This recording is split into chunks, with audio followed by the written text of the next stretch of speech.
Timeless Concepts.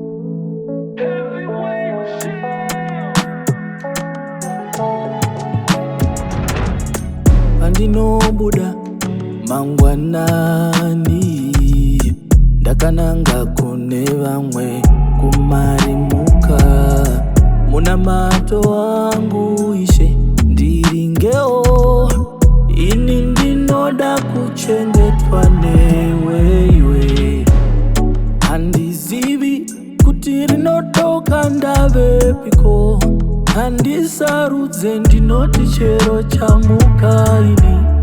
Handizivi pamwe ndichanogobora, handisarudze ndinoti chero chamuka ini.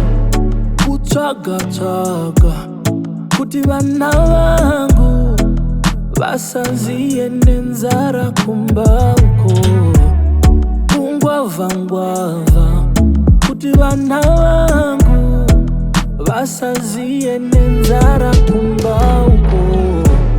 Ndinovapeiko mukasandipa imi vana vangu. Ndinovapeiko ndakumbira chingwa chevana vangu. Ndinovapeiko mukasandipa imi vana vangu. Ndinovapeiko ndakumbira mambo chevana vangu. Pandinoswera vanobata-bata, vanovimba nengoro, vamwe nemabhiza. Nyangodoka ndinovimba newe, wekumusoro soro. Chiropafadzavozve zvandinobata, ndipewo chingwa chevana vangu. Kutsvaga kuti vana vangu vasaziye nenzara kumba uko. Kungwavha kuti vana vangu vasaziye nenzara kumba uko. Ndinovapeiko mukasandipa imi vana vangu. Ndinovapeiko ndakumbira chingwa chevana vangu. Ndinovapeiko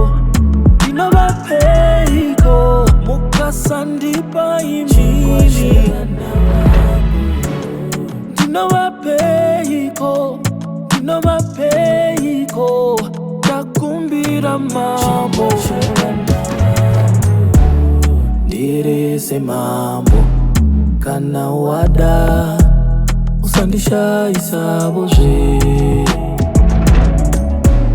Ndirese mambo masango matema, ndinoda chingwa chevana vangu ine. Ndirese mambo kana wada, usandishayisavozve. Ndirese mambo masango matema, ndinoda chingwa chevana